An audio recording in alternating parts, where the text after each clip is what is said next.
नमस्कार, times of Swaraj में आप सबों का स्वागत है। मैं हूं संतोष सिंह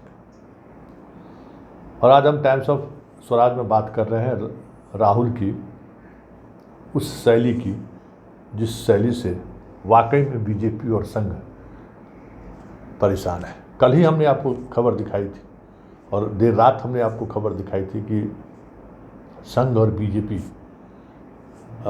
राहुल की राजनीतिक शैली से इतनी घबराई हुई है कि अब इसका तोड़ ढूंढना वो शुरू कर रहे हैं, क्योंकि पप्पू वाली छवि से राहुल अपने आप को बाहर निकालने में कामयाब हो गया है, जो एक बड़ी चुनौती थी। बहुत मुश्किल था पप्पू वाली छवि से बाहर निकलना, लेकिन उस छवि से राहुल अपने आप को बाहर निकाल लिया और अब राहुल जिस छवि के सहारे देश की राजनीति पर राज करना चाहते हैं, वो छवि कहीं न कहीं संघ और बीजेपी को लगातार असहज कर रही है।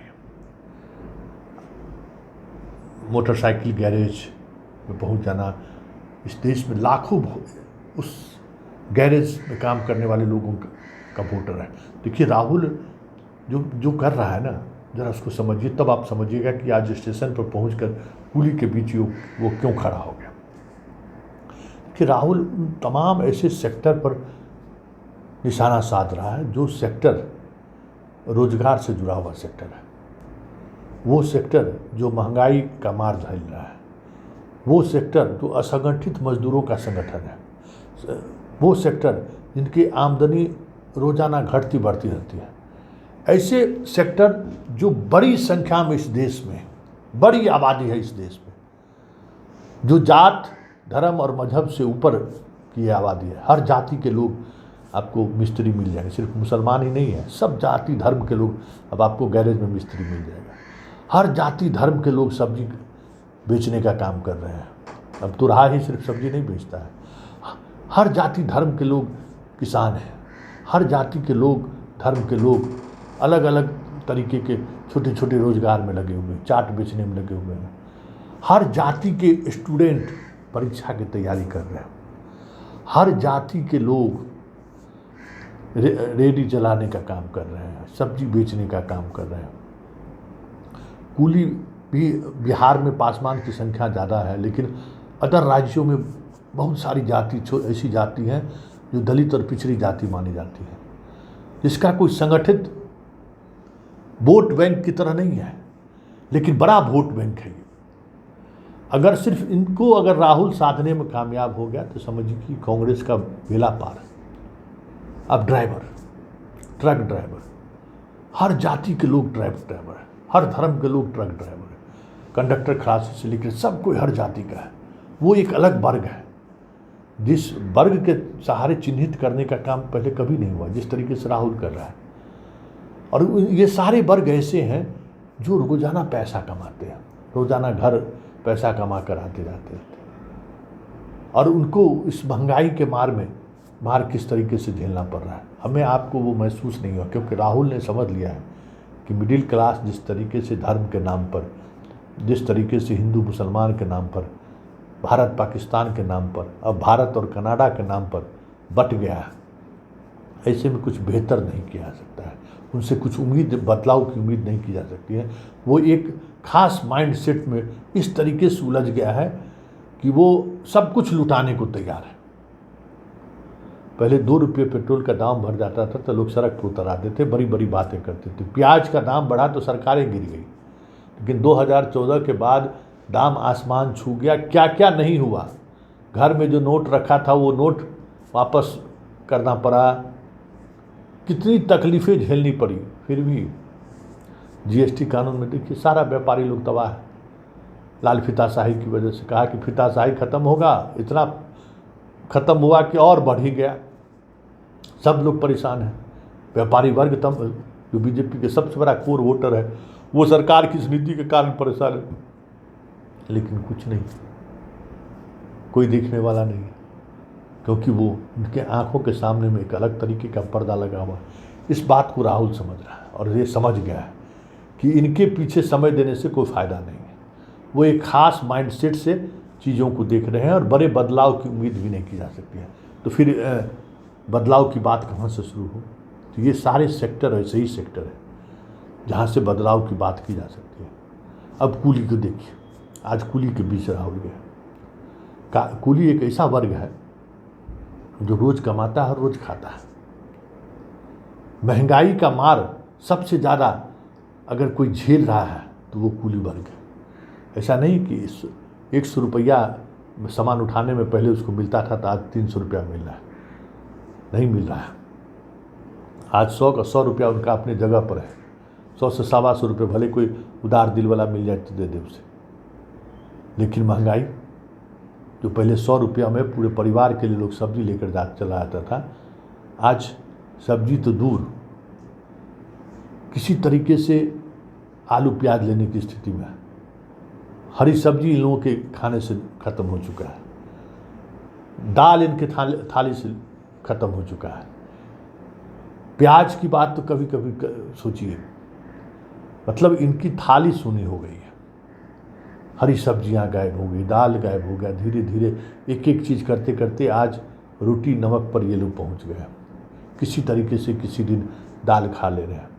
तो जो महंगाई का मार है, सबसे ज़्यादा अगर इससे कोई प्रभावित है तो ये कूली है, रोज कमाने वाला। आज उसके पास राहुल पहुंच गया और राहुल ने जो कहा कि क्या क्या कमाई था, आज क्या हो गया, तो एक स्वर में सभी लोगों ने कहा कि हम तो लूट गए, बर्बाद हो गए।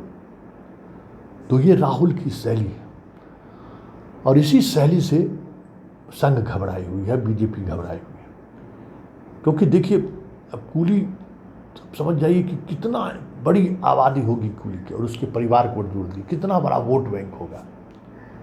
उन तक पहुंचकर संदेश देना ये बहुत बड़ी बात है। अब आप समझ जाइए कि कितना लाख कूली होगा पूरे देश में, अलग अलग हिस्सों। आज ये सारी तस्वीरें वायरल हो गई होगी, वायरल हो गई है। हर किसी कूली के मोबाइल पर है कि राहुल गांधी गए तो क्या बात की। कूली अपना अपना ओपिनियन लोग दे रहे हैं, भले ये मेन एक्सट्रीम मीडिया में नहीं दिखाई जा रही है, लेकिन इस तरीके की चीज़ें आ रही हैं। तो राहुल ऐसे वोटर को टच कर रहे हैं जो महंगाई से सबसे ज़्यादा प्रभावित है। राहुल ऐसे वोटर को सबसे ज़्यादा टच कर रहे हैं जो बेरोजगारी से सबसे ज़्यादा प्रभावित है, स्टूडेंट के पीछे जा रहे हैं, ट्रक चलाने वाला ड्राइवर के साथ जा रहे हैं, दिख रहे हैं, किसान मजदूर के पास जा रहे हैं जो रोजाना मजदूरी करता है और वो मजदूरी करके जीवन यापन करता है, उसके पास जा रहा है कि उन तक अगर हम पहुंच गए तो वो चीज़ें हम समझाने में कामयाब रहेंगे कि किस तरीके से मोदी की आर्थिक नीति ने आपका निवाला छीन लिया है। क्योंकि वहाँ अभी भी धर्म नहीं पहुँचा है, वहाँ अभी भी भारत पाकिस्तान नहीं पहुँचा है, वहाँ अभी भी भारत कनाडा नहीं पहुँचा है, वहाँ अभी भी लव जिहाद नहीं पहुँचा है, वहाँ अभी भी हिंदू मुसलमान नहीं पहुँचा है, वहाँ अभी भी गाय गोरू नहीं पहुँचा है। क्योंकि वो ऐसा वर्ग है जो 2 जून की रोटी के लिए दिन भर संघर्ष करता है और किसी तरीके से फिर खरीद के जो भी आज की आमदनी हुई वो लेकर घर पहुंचता है और फिर घर पहुंचने के बाद 2 जून की रोटी उन्हें मिलती है। परिवार इंतजार करते रहता है कि आज पिताजी क्या कमा कर लाते हैं।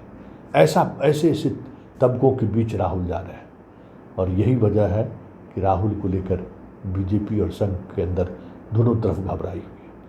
प्रधानमंत्री वैसे ही दाढ़ी बनाने वाले ठाकुर और जूता बनाने वाले राम जी के पास को नहीं गए थे। वही जो चीज़ें राहुल समेट रहे हैं, जहाँ तक राहुल पहुँचने की कोशिश कर रहे हैं, वो एक ऐसा सेक्टर है जिस सेक्टर तक किसी भी पॉलिटिकल पार्टी की पहुँच नहीं है।